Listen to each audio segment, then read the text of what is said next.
Earlier this week, I was asked to visit the religious ed class here at the chapel, at the Colby Hall, where a group from St. Cecilia's School was having their retreat. I think it was the 7th graders.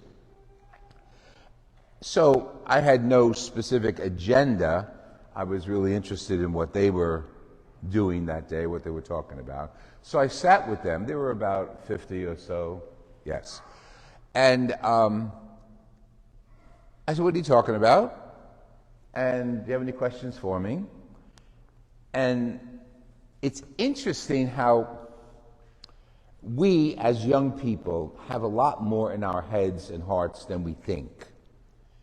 We grow up and sometimes mistakenly adults think kids have nothing to say or their questions are useless.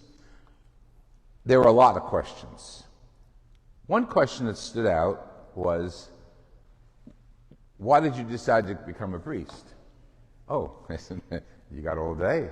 So I said, well, I told the story that when I was their age, about 7th grade, I had gone Christmas shopping with my mother. It was the Feast of the Immaculate Conception. Catholic school, we had no classes. So I went shopping with her, and in the course of shopping, she said, "Do you want a souvenir for the day? Not a Christmas gift, something for the day." And I said, "Yeah." I said, "I want this album." It was music by the Harry Simeon Chorale. Very unusual arrangements throughout the whole album. Now, I put that record on, and I had to explain what records are to the kids. How do you say it's bigger than a disc, and then you got to put an arm on it with a needle? Now that makes no sense, right? To you and me it makes sense, but the younger kids among you, when you go home, you can explain to them what that is all about. And it was Christmas time. Our Christmas tree was up, and I always had the tradition from my family to set up under the tree the presepio. We all have a nativity set under our tree, but mine was always a little more ornate, and I got my influence from my uncle, whose presepio was very ornate, and he got his influence from Italy, the Neapolitan culture. So I was playing with them, literally playing, moving them around, sheep and cows and Jesus and Mary and all that good stuff, playing around. And simple, no big revelation there. But something on that album, and I don't have the album, so all I know is the impression it made on me, and I guess it's easy to find. There was an announcement to Mary. It was the announcement of Gabriel to Mary, "Hail Mary." And something went on in me that I couldn't quite grasp. While I was hearing that, I was hit with something. Something happened, and I couldn't tell you more than that. It was very unusual. So I told this young lady who said, "How did you decide to become a priest?" that story. And I went through the rest of grammar school, high school, and college, and graduate school, and all that good stuff. But that impression that stayed with me from the 7th grade continued with me. Now, I am not a holy roller. God bless those who are. I was always in trouble, doing something. In high school, you have time, you're not going anywhere. You want to hear the story? I was in so much trouble in high school that I came from an Italian high school, Italian grammar school. Now, Italian nuns love Italian boys. I guess they love Italian girls too. But they favored the boys, and they always gave us a little leeway. And on the weekends, we'd volunteer. The guys would volunteer and do work around the school. And Sister Carmela, God bless her and rest her soul, she would bring us into the convent after we did our cleaning, whatever we were doing, and she would make me hot chocolate with anisette. If you've never had hot chocolate with anisette, go treat yourself. So that was they were very warm. They were Filipini sisters, not Filipino, Filipini sisters, Maestro di Filippini. And we had a warm connection with them. So when I went to high school, those of you who are sorry, I was doomed by being surrounded by Irish nuns. They were wacko. I mean, God bless them all. I'm sure God called them as He called me, and they had a thing for me, because I was always standing out. I was always in trouble. One time, Sister Marita said to me, "Skirty, sit on your hands and describe a circular staircase." They weren't used to Italians. So I sat on my hands and I said, well, circular staircase is one that starts here and goes down like this. They did not like me. But Sister Marita, my homeroom teacher, loved the fact that we were college bound, and whatever college you were going to go to, once you got an acceptance letter, she put the name on the board, and Louis Skirty going to this college. So more than once, like I said, I was in trouble, but when you got trouble with the principal, she was a little terror. So I was in her office one day, and again, it was not the first time, and she says, "Skirty, what are you going to be when you get out of school?" So this is funny. Sorry, Jesus. He knew what was in my heart then. And I said, just to spite her, I said, "I'm going to be a priest." Oh my goodness. Her response was, "They'd have to be scraping the bottom of the barrel to accept you."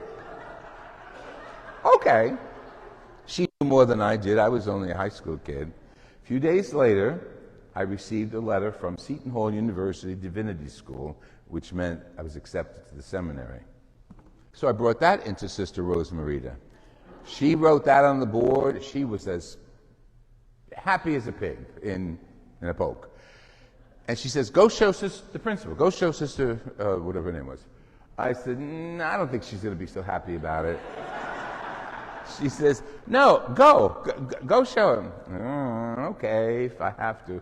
And sheepishly I walked down. Now her office had a big glass wall, so she saw me coming. So her horns went up right away.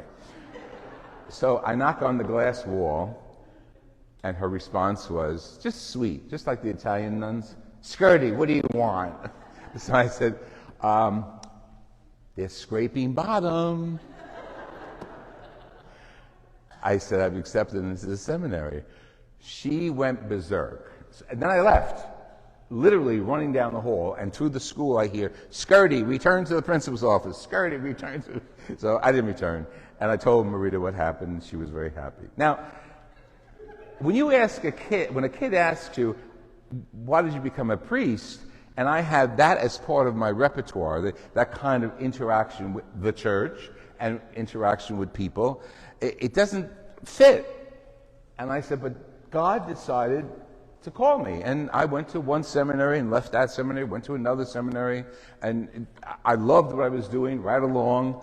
And the final straw that broke the camel's back, you might say, that really made me know that I was in the right place, the right time, was when I was teaching religious education to high school in Camden, in South Jersey. And after school, I was teaching normal stuff. I was teaching French and other things, but it was an all-girls school. And after class, so often, girls would come, and I was one of three men in the school. They would come and hang out in my classroom and talk or ask questions. And it wasn't like superficial stuff. It was girl stuff, but heart stuff, love stuff, dating stuff, and family stuff. And I realized as they were asking me, and I'm just another teacher, these things, they see something in I teach French. They see something in how I teach or something else that is connecting them to me and me to them.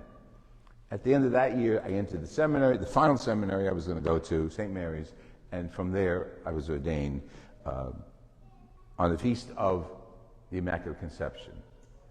It was perfect. It was when the bishop called me in and said, what day do you want to be ordained? Because I extended my diaconate, so I was working in a parish in a diocese, and I said, how's December 8th?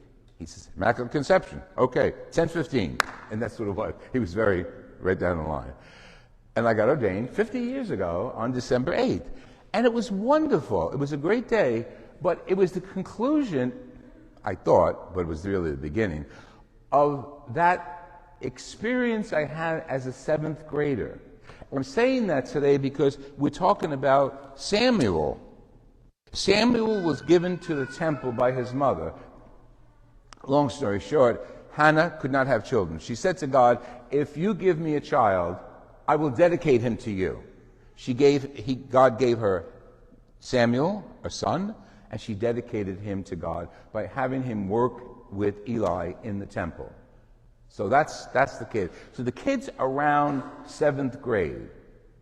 Whenever I read this, I realize I'm not scriptural material, but how God acts.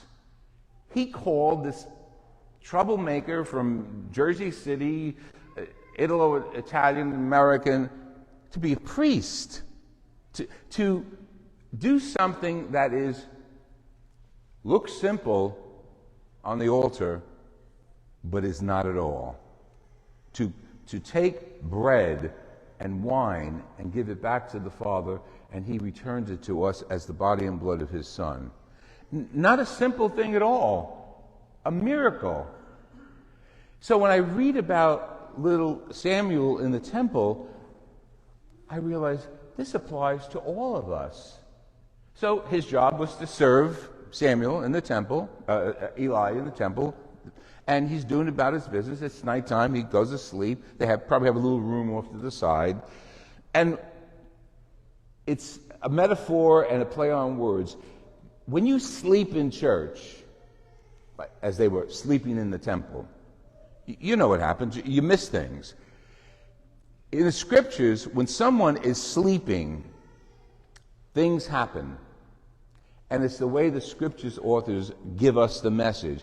If you're sleeping in the presence of God, you're just going to miss it. You miss his word, you miss who he is, you miss what you're there for. It's a metaphor, but it's a good metaphor. Is it theology solid? No, it's a metaphor. So when Samuel is sleeping in the temple, as he would be normally, he hears a voice calling his name. So he thinks it's his boss. So he gets up and goes to Eli and says, Eli, you called me? Eli says, no, go back to sleep. Middle of the night, go back to sleep. He goes back to sleep, and as you heard, read very well, this happens 3 times. Finally, Eli says to Samuel, listen, it ain't me calling, it's God calling.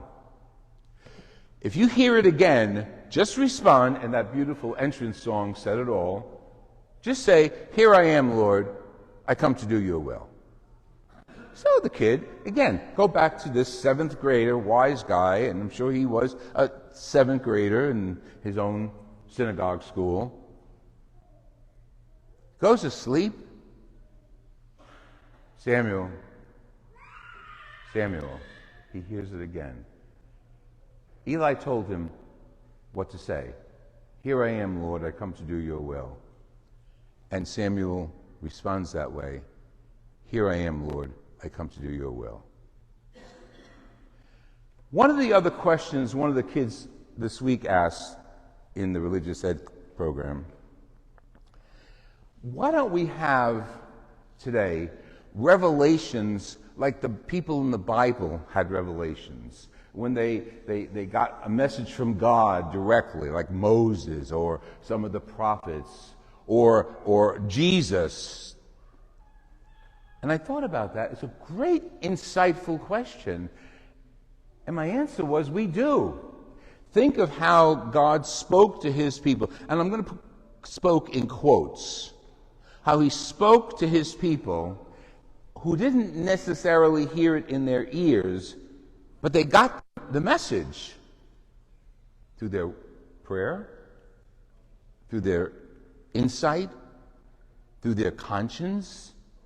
They heard God left and right in the scriptures. And the authors of the Gospels as well as the Old Testament couldn't write that down fast enough. That God spoke to them and this was what they got up and did. Well, he didn't say, hey, Louie. No. He spoke into our hearts as seventh graders, as kids, as adults. God speaks to us now, today, as he spoke to the apostles in the Old Testament, prophets, as Jesus was spoken to by the Father. I don't care what you call it. It might be conscience. It might be spirit.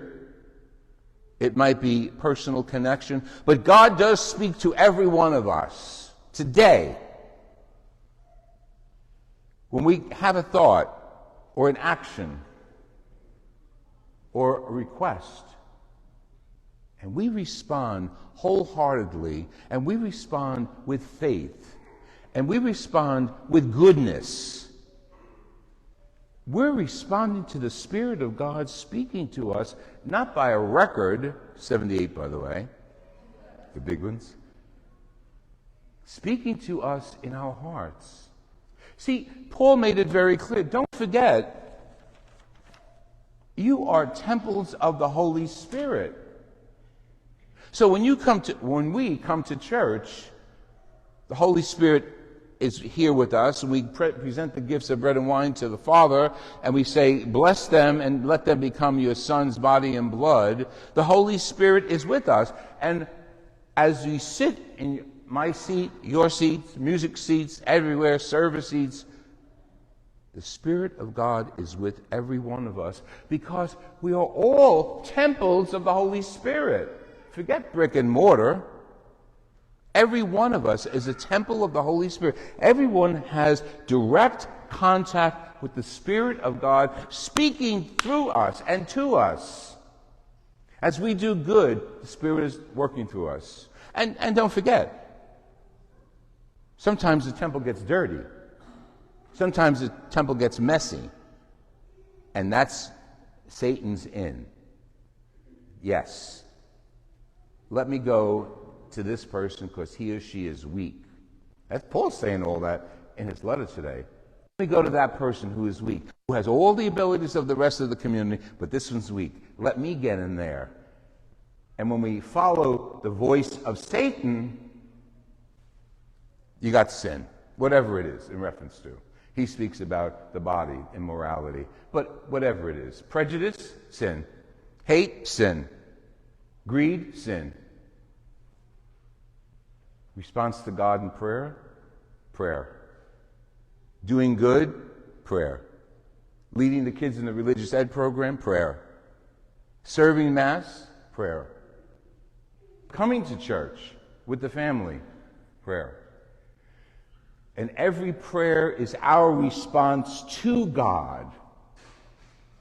And when he hits our intelligence and our conscience, and we're on the place, the border to do something, whatever it is, marry somebody, go to a particular school, join a particular parish ministry. When you have that little idea, maybe they need another usher. They have enough ushers. No. If they need another usher and you have that idea inside of you, that didn't come from nowhere. That came from the Holy Spirit. I know here in the parish you have a great stewardship program. When you get the idea in your head, I don't care how old you are, little kids or, look, they're kids, they're high school kids. And there's a baby singing with the music ministry. She's a potential. Tap that one because she's a potential. That's the Holy Spirit. But we're people, we're human beings, as Jesus was. Don't miss that. The Holy Spirit spoke to him, yes. But he could have said, no, God, thank you, I'm not going to do it. He went with it because he trusted God to do what was right. And God gave him the power to walk on water, to multiply bread, just to show you and me that when you speak to God, action follows. And Jesus spoke to God, and action followed. But the world always tried to pull him away. Hence the cross. But the resurrection, God's last word in Jesus, raising his Son from the dead, to show you and me, every one of us has a message from God. as Jesus did. Every one of us is spoken to by God, and we hear God in our hearts. Prayer, conscience, reflection, meditation. The words are arbitrary, but they all say the same thing. Our inner lives. When that kid was sleeping in the temple, he didn't hear, Samuel, Samuel. No, he didn't hear that. He heard inside. When he woke up, finally, he had the tools that his teacher taught him how to use. Just say, "Here I am, Lord. I come to do your will." We might say, "Here I am, Lord. Help me to do your will. Here I am, Lord. Give me the grace to do your will." Nevertheless, God is speaking to every one of us. He spoke to little Samuel in the church, in the temple. He speaks to every one of you every day. Open your ears. Let us open our ears, our hearts, and our prayer life to God. So we can really say, "Okay, Lord, here I am. Help me to do your will."